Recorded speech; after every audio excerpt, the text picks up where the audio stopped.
Yo, balik lagi bareng Cek Faktaid, channel yang siap nemenin kamu bedain fakta sama drama. Enggak, Pak. Jangan lupa subscribe dan nyalain loncengnya biar kamu jadi penonton paling update.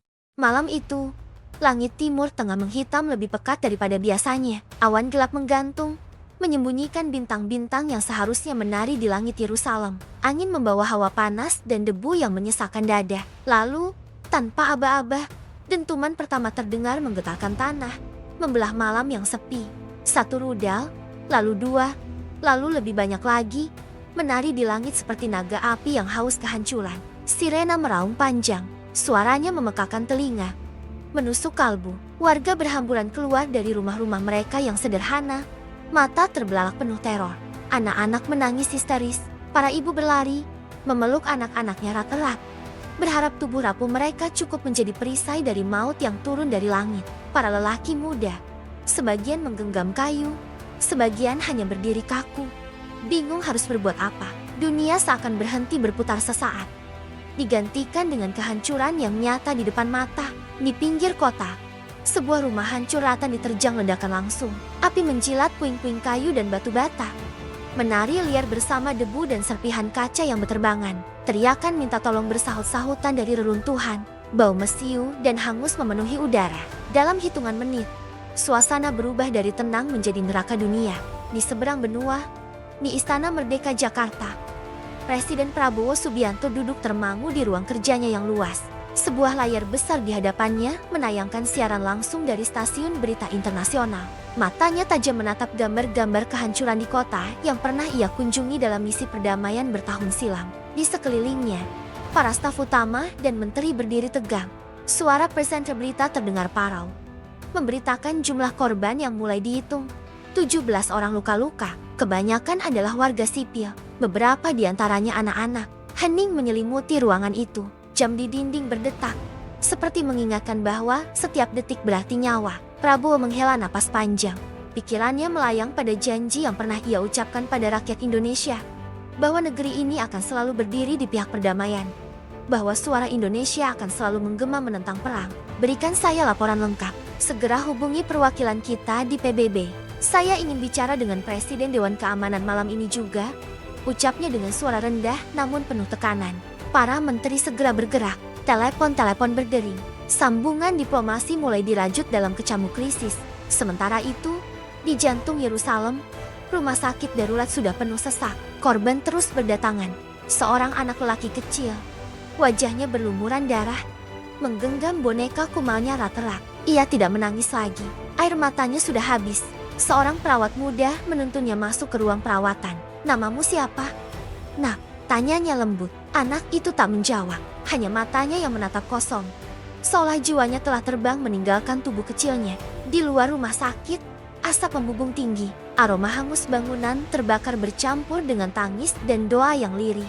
Seorang lelaki tua berdiri di depan puing rumahnya, memandang ke langit. Bibirnya bergerak tanpa suara, mengucap kalimat doa yang entah untuk siapa, untuk anaknya yang hilang, untuk kota yang dicintainya, atau untuk dunia yang semakin buta pada luka manusia. Kembali ke Jakarta, Prabowo berdiri di depan jendela besar ruang kerjanya. Di luar sana, langit malam Indonesia tetap tenang.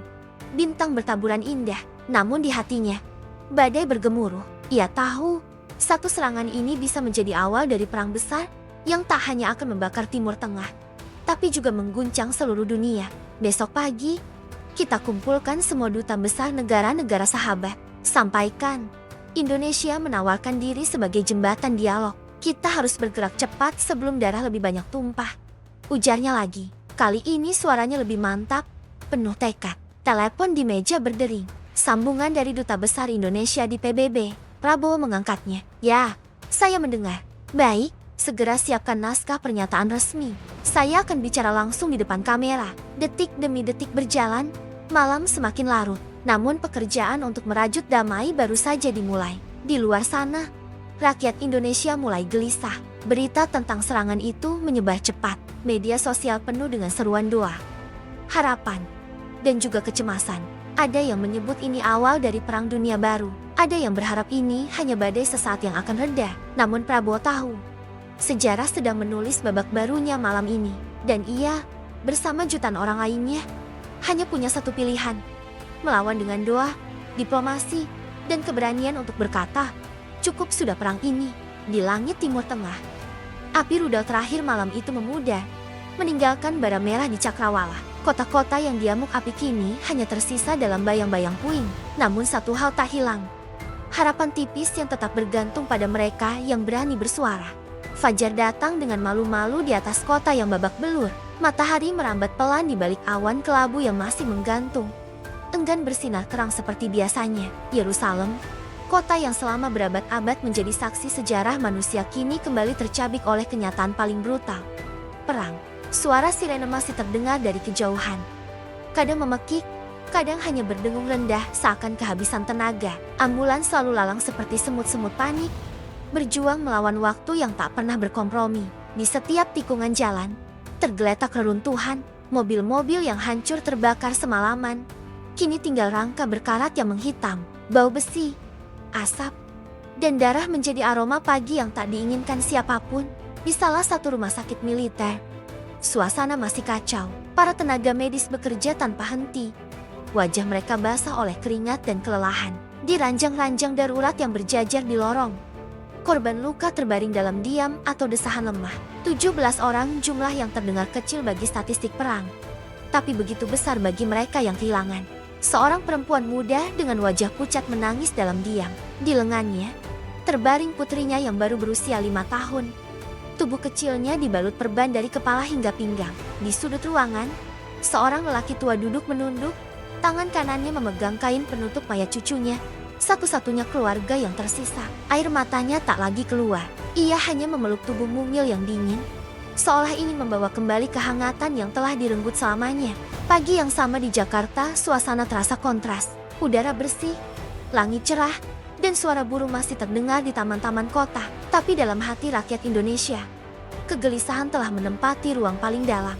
Warga membuka gawai mereka, menyimak berita yang mengalir tanpa henti.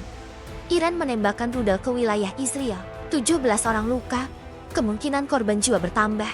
Dunia bersiap menghadapi eskalasi berikutnya. Tagar, Pray for Peace, dan Save Humanity menjadi tren teratas di berbagai platform. Di warung kopi, di ruang keluarga, bahkan di masjid dan gereja, semua membicarakan hal yang sama. Rasa takut mulai merambat. Bukan karena rudal akan jatuh di tanah mereka, tapi karena mereka tahu, jika dunia membiarkan ini berlanjut, maka tak akan ada tempat yang benar-benar aman. Di Istana Merdeka, Presiden Prabowo telah bersiap sejak pukul 5 pagi. Ia berdiri di depan cermin di ruang pribadinya, mengenakan setelan sederhana berwarna gelap. Wajahnya tidak menunjukkan kepanikan, tapi matanya penuh kehati-hatian seperti seorang jenderal tua yang tahu benar arti dari langkah yang salah. Di meja kerjanya, laporan lengkap dari Kementerian Luar Negeri telah tersusun rapi. Nama-nama korban, lokasi serangan, hingga potensi reaksi dari negara-negara besar tertulis dengan detail. Tapi bagi Prabowo, angka-angka itu bukan sekadar data. Ia melihat wajah-wajah di balik setiap luka dan kehilangan itu. Rakyat kita tidak butuh pemimpin yang hanya mengutuk dari jauh, katanya pelan kepada ajudan di sampingnya. Mereka butuh tindakan. Mereka ingin tahu apa yang kita lakukan saat dunia berada di tepi jurang. Setelah menandatangani surat resmi yang memerintahkan pengiriman bantuan kemanusiaan ke wilayah terdampak, ia melangkah ke ruang konferensi. Di sana, para menteri luar negeri, pertahanan, dan staf khusus telah menunggu. Telekonferensi dengan perwakilan Indonesia di Perserikatan Bangsa-Bangsa dimulai tepat pukul 7. Suara-suara dari layar terdengar khawatir. Presiden, posisi kita masih netral, namun negara-negara besar sudah mulai menyalahkan satu sama lain. Kami khawatir Dewan Keamanan akan buntu. Prabowo menatap layar dalam diam sesaat, lalu menjawab dengan suara tenang namun tegas. Maka kita harus jadi suara ketiga, bukan penengah pasif, tapi penjaga batas akal sehat. Sampaikan bahwa Indonesia mengutuk segala bentuk kekerasan terhadap warga sipil, dan katakan juga, kita siap menjadi tuan rumah perundingan damai. Kapanpun, dimanapun. Beberapa wajah di layar terlihat ragu, tapi tak satu pun membantah. Di dalam negeri, masyarakat mulai bergerak. Di kampus-kampus, para mahasiswa menggelar diskusi terbuka, menyerukan solidaritas dan kemanusiaan. Di media sosial, relawan-relawan muda mengorganisir penggalangan dana untuk pengungsi. Di rumah-rumah ibadah, Doa bersama dipanjatkan untuk perdamaian dunia dari Aceh hingga Papua. Di tengah lautan empati itu, ada pula ketakutan yang tumbuh perlahan. Orang-orang mulai bertanya, apa yang akan terjadi jika serangan balasan terjadi? Apakah negara-negara adidaya akan ikut campur? Apakah ini akan jadi pemicu perang besar yang baru? Ketegangan menjalar cepat, melampaui batas-batas negara. Seorang ibu rumah tangga di Bandung menatap layar televisinya dengan gemetar, lalu memeluk anaknya yang masih tertidur. Di Medan, seorang sopir taksi mendengar berita lewat radio mobilnya, lalu menghela napas panjang. Dunia ini makin gila, gumamnya. Di Yerusalem, matahari sudah tinggi, namun tak ada keceriaan. Petugas penyelamat masih mencari korban di antara reruntuhan. Di sebuah jalan sempit, mereka menemukan seorang anak laki-laki terjebak di bawah meja beton. Tubuhnya luka-luka tapi masih bernapas.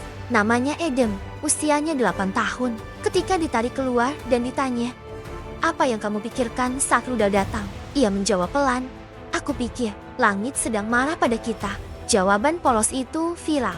Dunia terhenyak. Seorang anak kecil telah berkata lebih jujur dari politisi manapun. Sore hari, Presiden Prabowo berdiri di podium, disiarkan langsung ke seluruh negeri. Di belakangnya, bendera merah putih berkibar lembut. Ia menatap kamera dengan sorot mata yang tak biasa, bukan sekadar pidato, tapi panggilan dari hati yang resah. Saudara-saudaraku sebangsa dan setanah air, dunia sedang terluka. Serangan rudal yang terjadi di Timur Tengah bukan hanya persoalan dua negara. Ini persoalan nurani kita sebagai manusia. Saat anak-anak menjadi korban, saat rumah-rumah hancur oleh kebencian, kita tak bisa diam. Indonesia tidak akan tinggal diam. Kita menolak kekerasan, kita menolak logika balas dendam, dan kita menyerukan, dari tanah yang damai ini, duduklah bersama, bicara, berdamai, sebelum semuanya terlambat. Pidato itu menggema, tidak hanya di tanah air, tapi juga di ruang diplomasi dunia. Beberapa pemimpin mulai mengutip bagian dari pernyataan Prabowo. Media asing menyoroti langkah cepat Indonesia yang mengirim bantuan kemanusiaan ke perbatasan Suriah. Dunia mulai memperhatikan. Ada suara dari timur yang tidak memihak, tapi berani. Yang tidak ingin perang, tapi tidak takut berkata benar. Namun semuanya belum selesai. Serangan baru bisa saja terjadi. Luka bisa makin dalam. Dan ketakutan masih merayap, mengendap dalam sunyi. Tapi satu hal berubah. Kini ada harapan. Harapan yang lahir dari 17 luka. Dan dari ribuan jiwa yang tak ingin melihat dunia terbakar lagi. Matahari mulai tenggelam di langit Jakarta. Langit berwarna jingga, seperti lukisan senja yang menenangkan. Namun, di dalam ruang kerja Presiden Prabowo, suasana jauh dari tenang. Lampu-lampu dinyalakan. Layar-layar besar memancarkan cahaya biru, menampilkan peta dunia, laporan intelijen, dan berita terbaru dari Timur Tengah. Setiap laporan yang masuk hanya menambah beban di pundak pemimpin negeri ini. Pukul 7 malam, waktu Jakarta di markas besar Perserikatan Bangsa-Bangsa. Sidang darurat Dewan Keamanan digelar. Dunia menahan napas. Kamera-kamera televisi internasional menyorot gedung megah itu. Wartawan dari berbagai belahan bumi sibuk menyiarkan setiap detiknya. Semua mata kini tertuju pada para pemimpin dunia. Semua telinga menanti. Adakah kata-kata yang mampu meredam bara perang ini? Di layar utama ruang konferensi, wajah Prabowo muncul. Setelan jas hitamnya sederhana, tidak ada hiasan. Tidak ada lambang kebesaran selain bendera merah putih kecil di dada kirinya. Matanya tajam. Suaranya berat namun tenang, penuh tekad. Sebuah suara yang lahir dari keprihatinan, bukan sekadar diplomasi. Saudara-saudara di seluruh dunia, saya berbicara malam ini bukan hanya sebagai Presiden Republik Indonesia, tetapi sebagai seorang manusia, sebagai ayah, sebagai seorang yang pernah menyaksikan wajah perang dan merasakan getirnya kehilangan. Suasana ruang Dewan Keamanan hening, bahkan yang biasanya sibuk dengan catatan dan gadget, kini menatap penuh perhatian. Kita semua tahu apa yang baru saja terjadi. Rudal menghantam kota, 17 luka, mungkin akan lebih. Di antara mereka, ada anak-anak, ada para ibu, ada warga yang tak tahu menahu tentang dendam politik, tentang sejarah panjang yang penuh luka. Prabowo berhenti sejenak, mengambil napas dalam, menatap kamera seolah menatap setiap pemimpin di dunia ini, satu persatu. Kita punya pilihan. Pilihan pertama, kita biarkan kebencian memimpin. Kita biarkan senjata berbicara, dan kita hanya menunggu siapa yang hancur lebih dulu. Pilihan kedua, kita berani menghentikan ini. Kita duduk bersama, kita cari jalan keluar yang terhormat, tanpa ada lagi darah yang tumpah. Suara Prabowo mengeras, namun tidak marah, penuh keyakinan. Indonesia tidak berpihak pada siapapun yang menebar kebencian. Kami berpihak pada anak-anak yang ingin tidur nyenyak tanpa dentuman bom. Kami berpihak pada para ibu yang ingin memasak di dapur kecil mereka tanpa takut langit runtuh. Kami berpihak pada masa depan umat manusia. Dan karena itu, saya, Prabowo Subianto, Presiden Republik Indonesia, dengan ini menawarkan Jakarta sebagai tempat pertemuan bagi siapapun yang mau bicara tentang damai, tanpa syarat, tanpa ancaman, hanya duduk dan bicara. Ruangan Dewan Keamanan tetap sunyi, hanya bisikan kecil terdengar di sudut-sudut, tanda bahwa kata-kata Prabowo menusuk ke dalam kalbu banyak orang. Bahkan para delegasi negara-negara besar terdiam, mencoba mencerna sebuah seruan yang begitu sederhana namun terasa berat. Duduk dan bicara. Pidato itu tak butuh waktu lama untuk menyebar. Dalam hitungan menit, media-media besar memuatnya di halaman utama. Judul-judul bermunculan. Indonesia tawarkan perdamaian, suara timur untuk dunia. Pidato Prabowo guncang sidang Dewan Keamanan di media sosial. Cuplikan pidatonya viral. Warga dunia terenyuh, banyak yang menulis komentar penuh haru. Banyak pula yang tersadar bahwa perdamaian sesungguhnya lahir dari keberanian untuk bicara. Di sudut Yerusalem yang luluh lantak, seorang ayah mendengar pidato itu lewat radio tuanya. Ia menatap anak lelakinya yang sedang tidur dengan tubuh penuh perban, dan air matanya jatuh, bukan karena sedih, tapi karena untuk pertama kalinya sejak malam penuh rudal itu, ia mendengar harapan. Di Teheran, seorang ibu menatap layar televisi sambil mengelus rambut anaknya. "Dengarlah, nak, ada yang masih peduli pada kita," bisiknya pelan. Sementara itu, di Istana Merdeka, Prabowo menutup sambungan konferensi. Ia menatap keluar jendela. Pada malam Jakarta yang damai, dalam hatinya, ia tahu bahwa pidato saja tak cukup. Tapi ia juga tahu, ini langkah pertama, langkah kecil yang, jika dunia mau, bisa menjadi awal dari sebuah jalan panjang menuju perdamaian. Seorang menteri mendekat, suaranya pelan penuh hormat. "Pak Presiden, apa langkah kita berikutnya?" Prabowo menoleh, senyumnya tipis, namun matanya tetap serius. "Kita siapkan semuanya, undangan resmi, jalur diplomasi, bantuan kemanusiaan, dan kita siapkan juga rakyat kita agar mereka tahu. Indonesia tidak hanya bicara, kita bergerak." Ia melangkah keluar dari ruang kerja. Malam itu, meski tubuhnya lelah, semangatnya tidak padam, karena di depan sana, di cakrawala yang masih gelap, ia yakin ada cahaya yang bisa diraih, asal dunia mau berhenti saling melukai. Di luar Istana Merdeka, ribuan lilin menyala, rakyat berkumpul, berdoa dalam diam. Mereka berdiri membawa harapan, bahwa suara pemimpin mereka akan didengar, bahwa dunia akan memilih duduk bersama, bukan saling membunuh, bahwa kata-kata akan menang atas senjata. Dan malam itu, untuk sesaat, dunia terasa sedikit lebih hangat. Malam berganti pagi, namun fajar yang menyingsing di banyak sudut dunia tak membawa kelegaan. Langit-langit kota di timur tengah tampak suram, seolah turut menyimpan kegelisahan manusia yang tinggal di bawahnya. Di Yerusalem, di Teheran, bahkan di Tel Aviv, udara pagi bercampur aroma debu dan ketakutan. Suasana begitu senyap, senyap yang menakutkan, senyap yang seringkali menjadi pertanda badai lebih besar akan datang. Para pemimpin dunia mulai bergerak. Pidato Prabowo yang menggema di forum internasional telah menggugah banyak pihak. Telepon-telepon diplomatik berdering tanpa henti. Delegasi-delegasi disiapkan dengan tergesa. Namun di sela upaya mendamaikan, bisikan-bisikan perang tetap terdengar. Di markas-markas militer, rudal dipersiapkan. Pasukan bersenjata siaga penuh. Komandan memberikan instruksi dengan mata waspada, seolah sadar bahwa satu kesalahan kecil saja bisa menjadi pemantik perang besar. Di Jakarta, Istana Merdeka tak pernah sehidup ini. Setiap lorong penuh langkah-langkah cepat. Setiap ruang rapat dipenuhi wajah serius. Peta, dokumen, laporan intelijen, semua memenuhi meja-meja besar. Prabowo sendiri tidak pernah lepas dari peta wilayah konflik. Jemarinya menunjuk satu titik ke titik lain, menghafal medan meski jarak ribuan kilometer membentang. Wajahnya keras, tapi matanya tetap menyimpan harapan. Menteri Luar Negeri sudah mengirimkan undangan resmi kepada pihak-pihak terkait. Kita menunggu jawaban mereka, lapor ajudannya. Prabowo mengangguk pelan. Kita jangan hanya menunggu, kirimkan juga pesan kepada mereka bahwa waktu tidak berpihak pada kita. Setiap menit berarti nyawa. Seorang staf senior mendekat, membawa lembar laporan baru. Wajahnya tegang. "Pak Presiden, ada indikasi pergerakan pasukan di perbatasan. Satelit kita menangkap gambar konvoi besar. Ini tidak biasa. Hening sejenak memenuhi ruangan itu. Prabowo menatap laporan tersebut. Ada sesuatu dalam hatinya yang bergetar. Ia tahu, senyap ini hanya sementara. Badai itu sudah mendekat. Di Yerusalem, rumah sakit mulai kehabisan ruang. Korban luka yang bertambah membuat para tenaga medis kewalahan. Seorang dokter muda berlari dari satu bangsal ke bangsal lain. Matanya sembab karena kurang tidur. Namun langkahnya tak pernah ragu. Setiap teriakan sakit, setiap tangisan yang terdengar, menambah luka di hatinya. Di tenda pengungsian yang didirikan darurat, seorang ibu menggenggam tangan anaknya erat-erat. Mereka baru saja dievakuasi dari rumah yang hancur. Sang anak, yang baru berumur 6 tahun, tak berhenti menangis. Tubuhnya menggigil, bukan hanya karena udara pagi yang dingin, tapi karena bayang-bayang ledakan semalam masih menghantui pikirannya.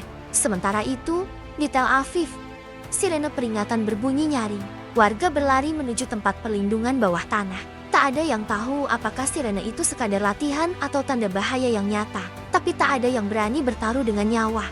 Wajah-wajah pucat berjejal di lorong-lorong gelap perlindungan, menanti dengan napas tertahan, mendengar setiap suara di luar detak waktu. Suara langkah tentara, atau mungkin ledakan. Di Teheran, suasana kota mencekam. Media dalam negeri menyiarkan pidato para pemimpin militer yang membakar semangat rakyat. Jalan-jalan penuh poster besar bergambar para pahlawan, dihiasi kata-kata perjuangan. Namun di balik sorak-sorai, ada kecemasan yang tak terucap. Para ibu mengemasi barang-barang penting, bersiap jika sewaktu-waktu harus mengungsi. Anak-anak kecil bertanya polos, "Ibu, apakah perang itu menyeramkan?" Dan para ibu hanya tersenyum getir, tak sanggup menjawab jujur. Sore hari di Jakarta, Prabowo berdiri di beranda istana. Ia menatap langit barat yang mulai memerah, seolah matahari pun ikut gelisah. Angin sore berembus pelan, membawa suara azan dari kejauhan. Dalam hati, ia mengucap doa. Doa seorang prajurit yang pernah mencicipi getirnya medan tempur. Doa seorang pemimpin yang ingin agar generasi setelahnya tak perlu merasakannya. Seorang ajudan mendekat. Suaranya pelan, "Pak Presiden." Perwakilan beberapa negara sudah membalas. Mereka menyambut baik, tapi sebagian pihak masih ragu untuk duduk bersama. Prabowo mengangguk. "Kita teruskan upaya ini. Jangan biarkan pesimistis meracuni kita. Sampaikan pesan saya. Jika ada tempat untuk bicara, itu adalah Jakarta. Jika ada waktu untuk damai, itu sekarang."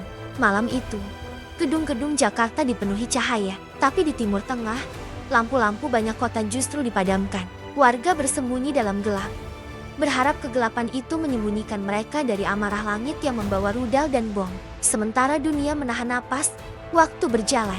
Detik-detik terasa lebih panjang dari biasanya. Setiap laporan masuk membawa berita yang membuat jantung berdegup lebih kencang. Pusat Komando Indonesia tak pernah tidur. Mata-mata lelah para staf presiden menatap layar-layar penuh peta dan berita. Semua tahu ini hanya senyap sebelum badai. Pertanyaannya hanya satu, seberapa besar badai itu, dan siapa yang mampu bertahan? Dan malam itu, Prabowo menulis pesan di secari kertas kecil yang disimpan dalam saku jasnya. Pesan yang sederhana namun penuh makna. "Jika senjata yang berbicara, maka kita semua kalah." Ia menutup mata sejenak, menghela napas dalam-dalam. Di luar sana, malam semakin larut. Dunia menanti. Badai itu sudah sangat dekat. Pagi menjelang di Jakarta. Matahari perlahan muncul di balik gedung-gedung tinggi ibu kota, menyinari jalanan yang sudah dipenuhi aktivitas. Namun, di balik semaraknya kota, ada satu titik yang menjadi pusat perhatian dunia, Istana Merdeka. Gedung putih bersejarah itu kini tak hanya menjadi lambang kekuasaan sebuah bangsa, tapi menjadi simbol harapan bagi jutaan orang yang mendambakan akhir dari perang. Di ruang rapat utama, Presiden Prabowo duduk dikelilingi para menteri, staf khusus, dan panglima-panglima militer. Di meja oval besar itu, terbentang peta dunia, laporan-laporan diplomatik, serta surat-surat jawaban dari negara-negara yang telah menerima undangan Indonesia. Setiap lembar kertas itu adalah langkah kecil menuju perdamaian atau menuju kegagalan yang akan dikenang sejarah. Beberapa negara sudah bersedia datang, perwakilan dari Eropa, Asia, bahkan Timur Tengah. Tapi tetap ada yang menolak atau belum memberikan keputusan. Mereka masih saling curiga, ujar Menteri Luar Negeri, suaranya berat. Prabowo mengangguk. Matanya tajam menatap peta. Itu sudah kita duga. Tak mudah menyatukan mereka yang sudah saling melukai. Tapi kita tak boleh berhenti. Satu saja yang mau bicara, itu sudah cukup untuk memulai. persiapan besar dimulai. Jakarta bergerak. Bandara internasional disterilkan di beberapa bagian untuk menyambut para delegasi. Hotel-hotel utama dipenuhi staf keamanan, diplomat, dan jurnalis dari seluruh penjuru dunia. Jalan-jalan protokol dipasangi bendera-bendera negara peserta. Setiap sudut kota bersolek, bukan untuk pamer, tapi untuk menunjukkan kesiapan menyambut dialog bersejarah. Media internasional menyorot setiap langkah Indonesia. Berita utama di televisi, koran, dan situs berita dunia kini memuat satu kata yang sebelumnya tak pernah terpikir akan muncul sebagai harapan. Jakarta, di layar kaca. Rakyat di berbagai negeri menonton, menanti, wajah-wajah penuh cemas. Berharap pertemuan ini bukan sekadar seremoni tanpa hasil. Di sudut kota, rakyat Indonesia sendiri turun ke jalan. Mereka membawa spanduk, lilin, dan doa. Lapangan Monas dipenuhi lautan manusia. Mereka tidak berteriak-teriak, tidak membuat gaduh. Mereka hanya berdiri bersama. Diam, namun penuh makna. Ada anak-anak yang menggenggam bunga putih. Ada ibu-ibu yang menatap langit sambil berbisik dalam doa. Ada para pemuda yang membentangkan tulisan, "Damai untuk dunia, dimulai dari sini." Sementara itu, di Timur Tengah, berita tentang Jakarta sebagai tempat perundingan membawa angin segar. Di rumah-rumah sakit yang penuh korban, di tenda-tenda pengungsi yang penuh sesak, orang-orang mulai membicarakan Indonesia. Mereka tak punya kepentingan perang, hanya ingin perdamaian, kata seorang relawan pada anak-anak pengungsi. Kata-kata itu menyalakan secercah harapan di mata mereka yang sudah terlalu sering melihat maut dari dekat. Di sebuah sekolah yang atapnya bolong akibat ledakan, seorang guru menulis kata Indonesia di papan tulis. "Anak-anak, doakan negeri ini, mereka ingin membantu kita," ucapnya. Anak-anak itu mengangguk. Tak sepenuhnya paham arti kata diplomasi, tapi mereka mengerti satu hal. Ada tempat di dunia ini yang sedang mencoba menghentikan penderitaan mereka. Di ruang kerjanya, Prabowo berdiri di depan jendela lebar. Pandangannya jauh menembus langit Jakarta yang mulai memerah senja. Di tangannya, sebuah laporan terbaru dari pasukan perdamaian Indonesia yang sudah siaga jika sewaktu-waktu dibutuhkan untuk misi kemanusiaan. Ia tahu, kata-kata saja tak cukup, tindakan harus menyertainya. Seorang staf masuk dengan tergesa. "Pak Presiden, delegasi pertama akan tiba malam ini. Pesawat mereka sudah mendarat di Singapura. Sebentar lagi ke sini." Prabowo menghela napas. Ini bukan sekadar kunjungan. Ini adalah sejarah yang sedang ditulis di depan matanya. Malam ini kita sambut mereka dengan kehormatan. Mereka datang bukan sebagai lawan, tapi sebagai tamu bangsa yang menjunjung tinggi perdamaian. Katanya mantap. Malam itu, lampu-lampu Istana Merdeka menyala terang. Karpet merah terbentang. Pasukan kehormatan berdiri tegak. Tak sekadar untuk upacara, tapi sebagai lambang bahwa Indonesia siap menjadi tuan rumah yang adil, yang menjaga martabat setiap tamu. Satu persatu, delegasi tiba. Ada wajah-wajah yang tegang. Ada pula yang tampak letih. Namun semua menyadari, mereka kini melangkah ke dalam rumah yang menawarkan harapan. Di sela penyambutan, Prabowo menyalami setiap tamu dengan hangat. Matanya menatap langsung, seolah ingin menyampaikan pesan yang tak perlu diucap. "Terima kasih telah datang. Mari kita akhiri ini bersama." Wartawan dari seluruh dunia menyorot setiap adegan. Foto Prabowo menyambut para delegasi menjadi headline. Jakarta, panggung harapan baru. Indonesia menjadi penjaga perdamaian. Prabowo sambut dunia dengan tangan terbuka. Di ruangan lain, para diplomat mulai mempersiapkan bahan-bahan perundingan. Kertas-kertas berisi poin-poin diskusi, peta wilayah sengketa, data korban, dan semua yang perlu dibahas demi mencapai kesepakatan. Suasana menegangkan, tapi penuh harap. Dan malam itu, ketika Jakarta benar-benar menjadi kota yang tak tidur, Prabowo kembali menulis di secari kertas kecil yang ia simpan di saku jas. "Semua ini demi masa depan anak-anak kita." Ia tahu, esok perundingan dimulai.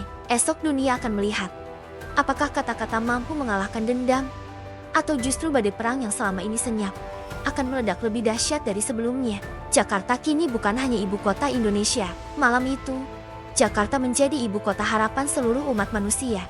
Pagi di Jakarta datang dengan langit kelabu, seolah alam pun ikut resah menyaksikan hari yang akan menentukan banyak nasib.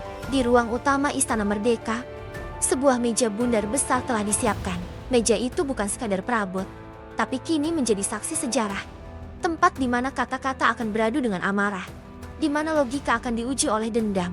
Para delegasi tiba satu persatu. Mereka datang dengan wajah yang menahan banyak emosi. Ada yang penuh curiga, ada yang letih, ada pula yang menyimpan seberkas harap. Di balik jas rapi dan kerudung resmi, mereka semua adalah manusia yang sedang berjuang agar bangsanya tak hancur lebih jauh. Prabowo berdiri menyambut di pintu. Wajahnya tak menunjukkan letih meski semalam ia tak benar-benar tidur. Senyumnya tetap hangat, tangannya tetap erat saat menjabat satu persatu tamu. Dalam hatinya, Prabowo hanya berdoa satu hal. Semoga Tuhan menjaga lidah-lidah yang akan berbicara hari ini agar tak menambah luka. Ketika semua sudah duduk, keheningan menyelimuti ruangan. Kamera-kamera media tak diizinkan masuk. Hanya ada suara nafas yang terdengar pelan. Prabowo membuka pertemuan dengan suara tegas namun penuh empati. Saudara-saudaraku, dunia kini memandang kita. Di luar sana, ada anak-anak yang menunggu kita berhenti bertikai. Ada ibu-ibu yang berharap hari ini menjadi akhir dari derita. Mari kita gunakan kesempatan ini sebaik-baiknya. Di meja ini tak ada musuh. Yang ada hanya manusia yang sama-sama ingin hidup damai. Kalimat itu menggema, ruangan tetap hening. Tapi kini udara terasa lebih berat. Setiap kata Prabowo seolah menyentuh sisi terdalam para delegasi. Namun mereka tahu, kata-kata indah saja tak cukup. Luka yang sudah terlalu dalam tak sembuh hanya dengan pidato. Diskusi dimulai, suara-suara mulai saling sahut. Ada yang berbicara dengan tenang, mencoba menahan gejolak di dada. Ada yang suaranya meninggi, sulit menyembunyikan kemarahan. Setiap kata diukur, setiap kalimat diperhitungkan. Karena mereka sadar, satu ucapan salah bisa memicu pecahnya lagi kekacauan. Di luar ruangan, Jakarta diam menanti. Rakyat berkumpul di banyak tempat, memanjatkan doa menurut keyakinan masing-masing. Masjid, gereja, pura, vihara semua penuh dengan bisikan doa. Mereka tahu, nasib dunia sedang ditentukan tak jauh dari tempat mereka berdiri. Jam demi jam berlalu, perundingan berjalan panas. Beberapa kali Prabowo harus turun tangan menengahi. Wajahnya tetap tegas, suaranya tetap dalam. Ia tak membiarkan satu pihak mendominasi, tak membiarkan emosi menguasai akal. Namun tak semua berjalan mulus. Pada satu titik, seorang delegasi dari pihak yang paling terluka berdiri. Suaranya bergetar, matanya memerah. Kami sudah kehilangan ribuan nyawa, rumah-rumah kami rata dengan tanah. Apakah kalian pikir kami bisa begitu saja duduk bersama? Seolah tak terjadi apa-apa, ruangan sejenak membeku. Tidak ada yang berani langsung membalas. Kata-kata itu seperti pisau yang mengiris setiap orang di sana. Bahkan Prabowo pun menarik napas panjang, mencoba meredakan ketegangan. Ia berdiri, suaranya pelan namun jelas. Saya mengerti, kami semua mengerti. Tak ada yang meminta kalian melupakan luka. Tapi kalau kita terus menambah luka, siapa yang akan berhenti? Kalau bukan kita yang memulai, siapa lagi? Kalau bukan sekarang, kapan lagi? Lama tak ada yang menjawab. Suasana menjadi sangat menegangkan. Mata saling menatap, seolah masing-masing mencari celah untuk berkata, tapi takut salah ucap. Sementara itu, di luar istana, laporan-laporan baru berdatangan. Pasukan di perbatasan mulai bergerak. Satelit-satelit memantau konvoi bersenjata yang mendekat ke garis api. Dunia berada di tepi jurang. Satu ledakan, satu peluru nyasar, bisa memicu perang yang lebih luas. Panglima TNI datang menghadap Prabowo. Pak Presiden, pasukan kita sudah siaga penuh. Jika dibutuhkan, kita siap mengirim bantuan kemanusiaan atau mengevakuasi warga sipil. Prabowo mengangguk. Jangan ada satu peluru pun yang dilepaskan tanpa izin saya. Ingatkan pasukan kita. Kita kesini bukan untuk perang. Kita kesini untuk mencegah perang. Panglima memberi hormat. Siap. Bapak, sore berganti malam. Ruang perundingan makin panas. Beberapa delegasi sudah kelelahan. Tapi tak ada yang mau berhenti. Mereka tahu, berhenti berarti menyerah pada kekacauan. Prabowo tetap berdiri sebagai jembatan. Kadang bicara, kadang hanya mendengarkan. Dalam hatinya, ia tahu, ini saat paling genting. Ini saat ketika kata-kata bisa jadi penyelamat, atau malah jadi pemicu kehancuran. Di luar sana, ribuan warga masih berdiri di Monas, menyalakan lilin-lilin kecil. Cahaya lilin itu berkedip diterpa angin malam. Tapi mereka tetap bertahan, menunggu, menaruh harapan di atas meja bundar tempat para pemimpin dunia duduk. Dan di tengah malam yang makin larut, Prabowo menulis satu kalimat di kertas kecil yang selalu ada di saku jasnya. Damai itu tidak mahal. Yang mahal adalah keberanian untuk memulai. Ia menyimpan kertas itu kembali, lalu menatap wajah-wajah lelah di sekeliling meja bundar itu. Dunia kini bergantung pada mereka, pada kata-kata mereka, pada keberanian mereka untuk memilih jalan yang tak mudah, jalan menuju perdamaian. Babak perundingan baru dimulai malam itu. Bayang-bayang perang terus mengintai. Jakarta tetap terjaga. Dunia menahan napas. Dan badai yang selama ini senyap, kini hanya tinggal satu tiupan angin untuk meledak. Malam kian pekat. Langit Jakarta seolah menahan nafas, seperti bumi yang enggan berputar sebelum hari itu berakhir. Di dalam ruang perundingan, suhu emosi mencapai titik tertinggi. Kata-kata sudah tak lagi lembut, nada suara mengeras. Jemari para delegasi mulai mengepal. Mata mereka saling menatap tajam, menyimpan dendam yang selama ini dipendam. Salah satu delegasi dari pihak yang terluka berdiri dengan keras, menggebrak meja bunda. Suara gebrakan itu menggema, membelah keheningan mencekam yang sejenak tercipta. Wajahnya merah padam, matanya berkaca-kaca. Cukup sudah, kita duduk di sini berjam-jam tanpa hasil. Sementara saudara-saudara kami terus terbunuh. Kalian bicara perdamaian, tapi pasukan kalian terus maju ke arah kami. Ini sandiwara macam apa? Suasana seketika memanas. Beberapa delegasi lain ikut berdiri. Sebagian berteriak membantah, sebagian menuding. Kata-kata saling bersahutan, suara meninggi. Meja bundar yang di awal menjadi lambang persatuan kini nyaris terbalik menjadi panggung kemarahan. Prabowo berdiri di tengah-tengah mereka, matanya tajam, wajahnya keras, tapi suaranya tetap tenang, mengiris riuhnya amarah. Duduk, katanya tegas, tak berteriak, tapi cukup keras untuk membuat semua terpaku. Semua mata mengarah padanya. Perlahan, para delegasi kembali duduk, walau napas mereka masih memburu. Prabowo menghela napas panjang, menatap satu persatu. Kita semua lelah, kita semua marah, kita semua ingin ini segera berakhir. Tapi lihat diri kita, lihat kita saat ini. Kita biarkan dendam menguasai ruang ini. Kalau begini, untuk apa kita datang jauh-jauh ke sini? Untuk apa kita bicara tentang anak-anak, tentang ibu-ibu? Kalau akhirnya kita sendiri yang menambah luka. Diam, tak ada suara, hanya detak jantung masing-masing yang terasa makin keras. Kata-kata Prabowo menampar nurani mereka, tapi luka batin yang sudah terlalu lama memang tak mudah disembuhkan dengan satu kalimat. Sementara di luar ruangan, dunia nyaris terjerumus ke jurang perang. Laporan masuk ke istana dari berbagai pihak.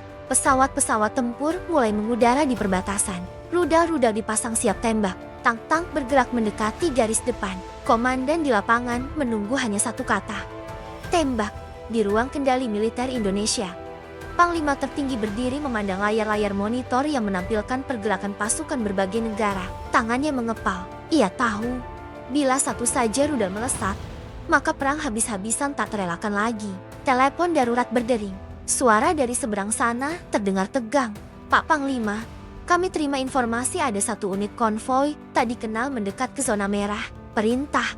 Pak Panglima menghela napas. Ia ingat pesan Prabowo.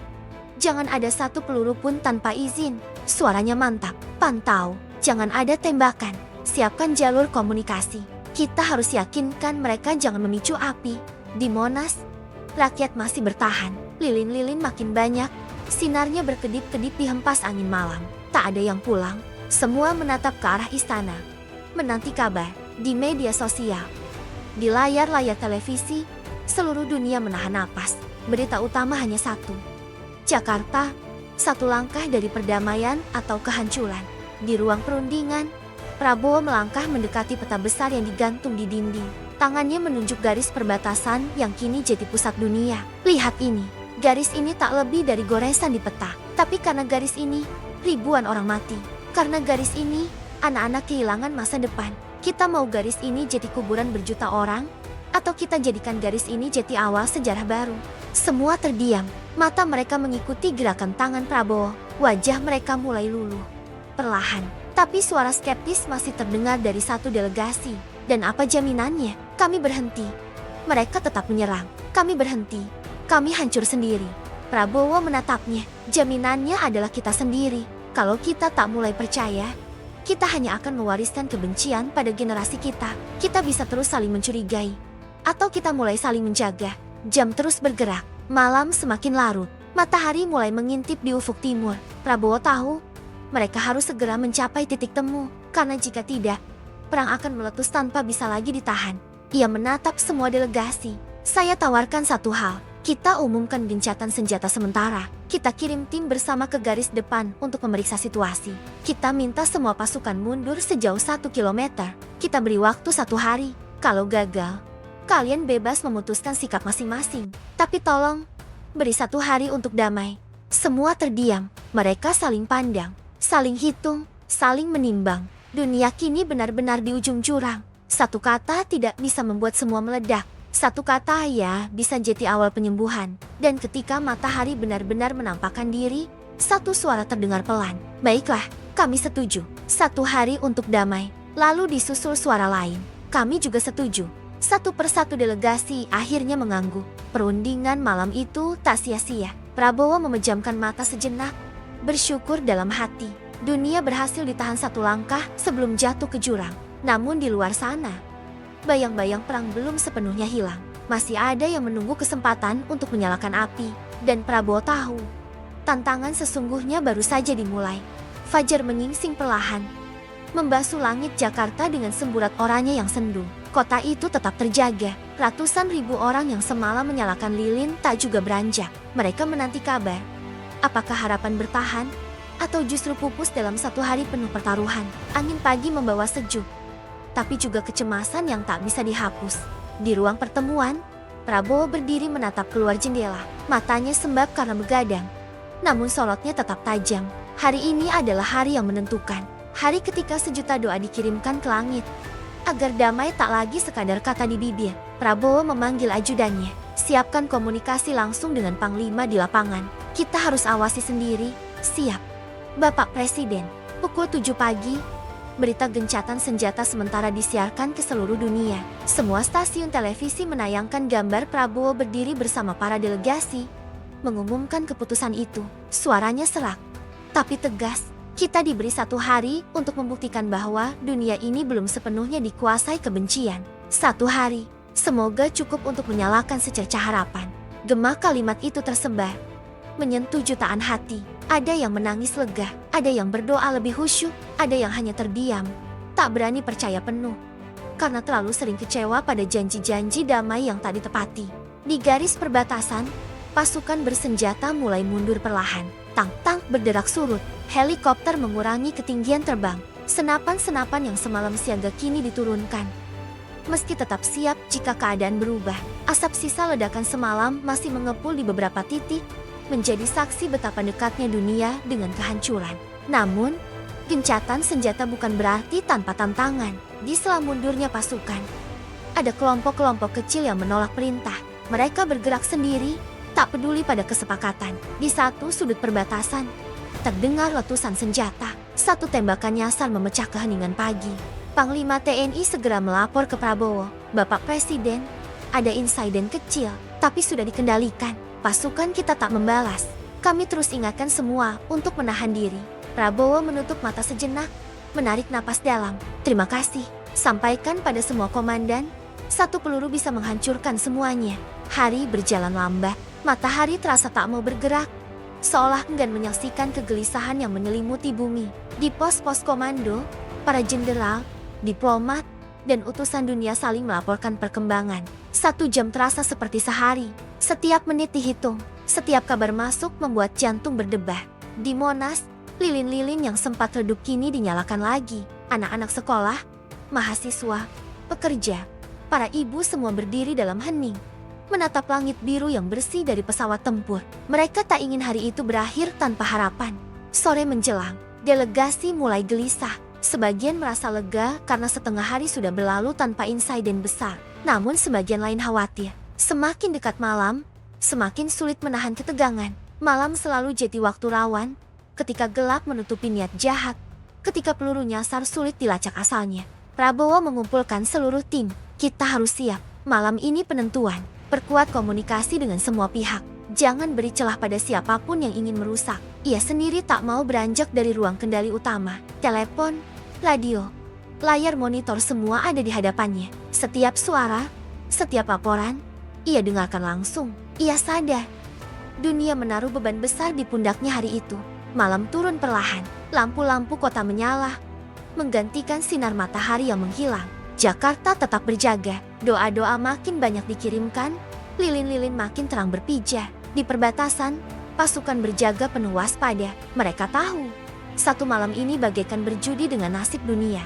Dan benar saja, sekitar pukul 9 malam, radar mendeteksi pergerakan cepat dari arah tak dikenal. Pesawat tanpa tanda kebangsaan melintas di ketinggian rendah. Mendekati zona merah, alarm siaga dibunyikan. Semua senjata diarahkan. Jari-jari hampir menyentuh pelatuk. Prabowo menerima laporan langsung. Bapak Presiden, pesawat tak dikenal mendekat. Perintah, suasana di ruang kendali tegang luar biasa. Semua mata memandang ke arahnya. Prabowo menatap layar. Melihat titik kecil bergerak mendekat. Napasnya teratur. Meski dadanya bergemuruh. Jangan tembak, siapkan komunikasi. Kirim sinyal peringatan. Jangan mulai perang. Pesawat itu makin mendekat. Detik-detik terasa sangat panjang. Dunia seakan berhenti berputar. Hanya menanti apa yang terjadi pada titik kecil di layar itu. Lalu, pesawat itu berbelok, menjauh, menghilang dari radar. Seluruh ruangan menghembuskan napas lega hampir bersamaan. Di Monas, rakyat yang mendengar berita itu bersorak kecil, lalu kembali berdoa. Tengah malam akhirnya tiba. 1 hari penuh yang dijanjikan untuk damai berhasil dilalui. Meski penuh rintangan, Prabowo duduk perlahan, menatap langit hitam Jakarta dari jendela besar. Matanya berkaca-kaca, bukan karena lega sepenuhnya, tapi karena sadar. Perjuangan baru saja dimulai. Ia menulis lagi di kertas kecil yang selalu ada di sakunya. 1 hari untuk damai bukan cukup, tapi 1 hari sudah cukup untuk menunjukkan kita mampu. Esok hari, dunia akan menagih. Apa yang terjadi setelah sehari damai itu? Apakah hanya jeda sebelum perang lebih besar? Atau benar-benar jeti awal babak baru bagi sejarah umat manusia? Dan Prabowo tahu, jawabannya ada pada langkah mereka selanjutnya. Matahari terbit dengan malu-malu di ufuk timur. Sinar oranyenya menembus kabut tipis yang menyelimuti Jakarta pagi itu. Di langit, burung-burung kembali terbang rendah, seolah turut mengabarkan pada dunia. 1 hari penuh ketegangan telah berlalu, dan bumi belum terbakar habis. Namun Prabowo tahu betul, kemenangan sesungguhnya bukanlah sekadar menahan peluru selama 1 hari. Tantangan sejati justru dimulai saat ini menjaga bara kecil perdamaian agar tak padam ditiup angin kebencian. Di ruang kendali utama Istana Negara, Prabowo memanggil semua penasihat utama dan komandan. Wajah mereka kelelahan, mata mereka sembab karena begadang. Tapi tak ada yang mau berhenti. Mereka sadar, setiap keputusan kini harus tepat. Sekecil apapun, dunia menatap Jakarta, menunggu arah langkah selanjutnya. Kita sudah tunjukkan bahwa 1 hari tanpa perang itu mungkin. Sekarang tugas kita, pastikan hari ini bukan hanya jeda, tapi awal. Apa langkah pertama? Tanya Prabowo. Suaranya dalam, serak, tapi penuh semangat. Salah satu penasihat utama bicara. Berhati-hati menyusun kata, Bapak Presiden. Kita harus segera bentuk tim penjaga gencatan senjata, bukan hanya dari pihak bertikai, tapi juga melibatkan dunia. Kita butuh pasukan gabungan yang kredibel, agar tak ada yang berani melanggar lagi. Prabowo mengangguk. Segera kirim undangan resmi pada semua negara sahabat. Kita tawarkan Jakarta jadi tuan rumah pengawas perdamaian. Dunia harus bersama menjaga api kecil ini. Berita itu segera tersebar. Jakarta kembali jadi sorotan. Negara-negara besar menyambut ajakan itu dengan berbagai reaksi. Ada yang antusias, ada yang ragu, tapi mayoritas setuju. Dunia tak boleh kembali ke jurang perang setelah 1 hari yang begitu mahal harganya.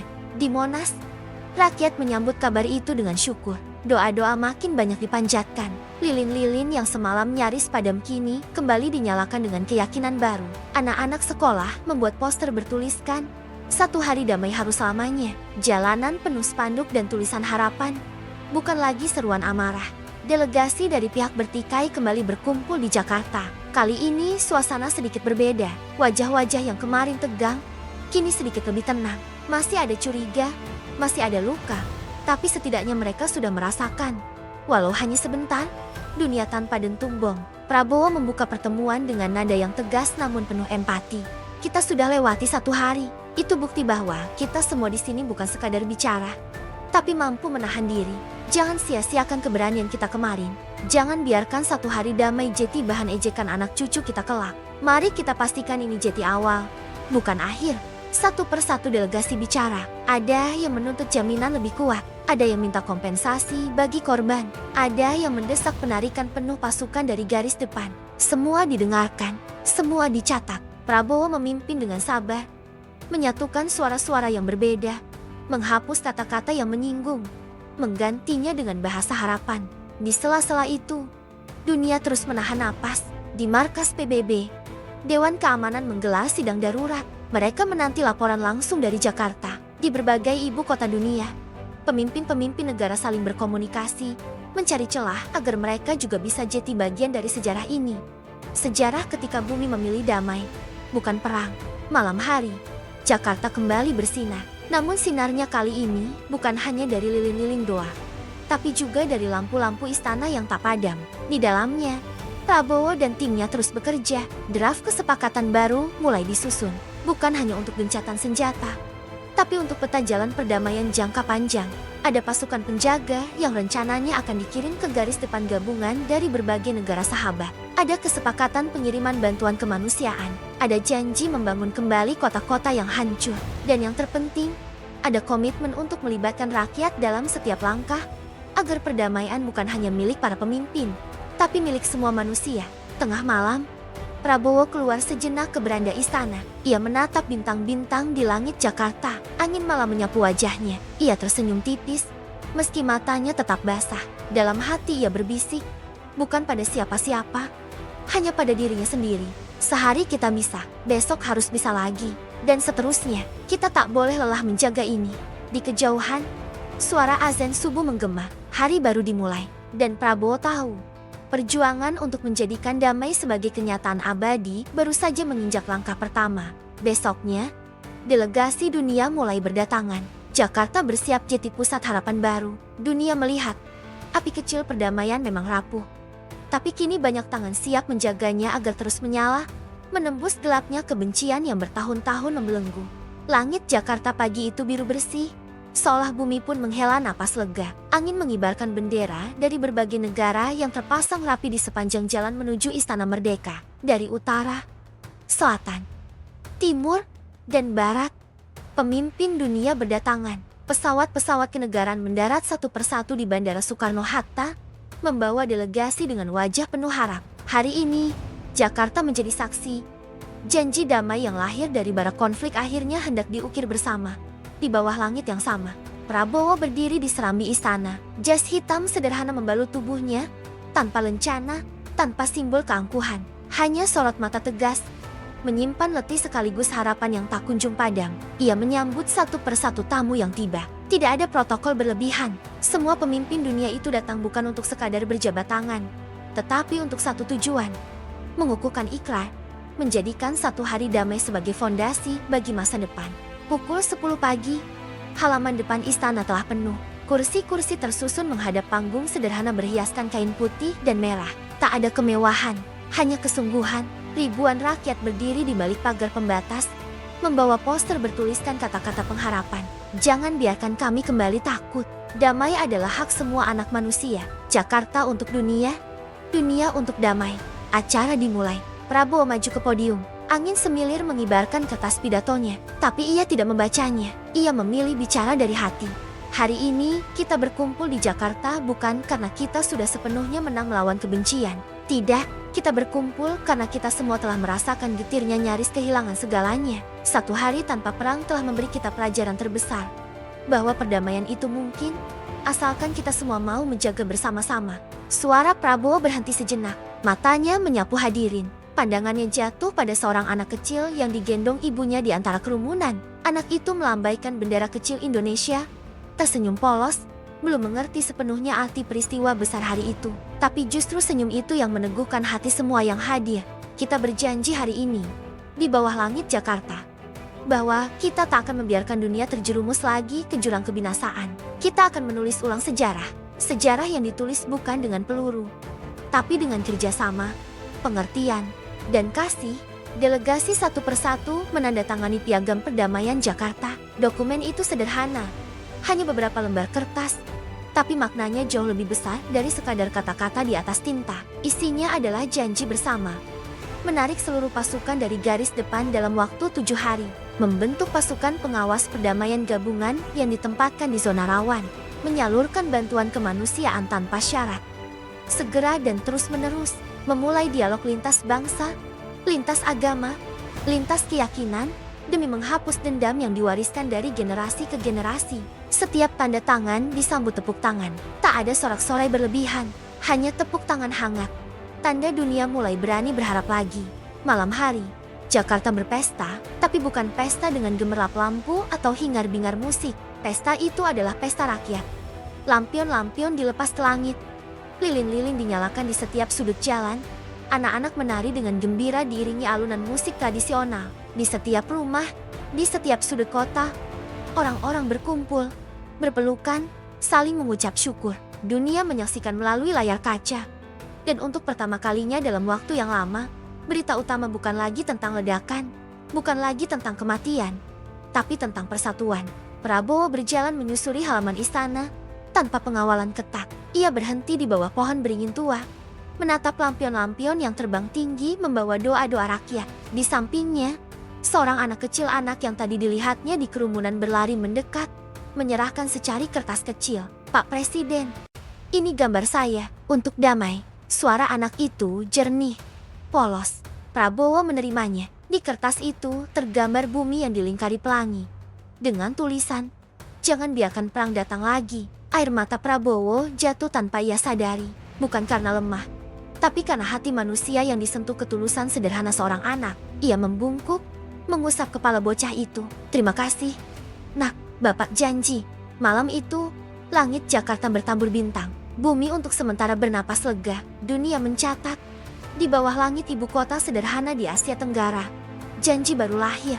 Janji yang kini jadi milik semua. Bukan hanya milik para pemimpin. Janji bahwa damai harus diperjuangkan setiap hari, tanpa jeda, tanpa ragu. Dan Prabowo tahu, ini baru permulaan. Esok, tantangan akan datang lagi. Tapi kini ia tak sendiri. Dunia sudah memilih berdiri bersama untuk damai.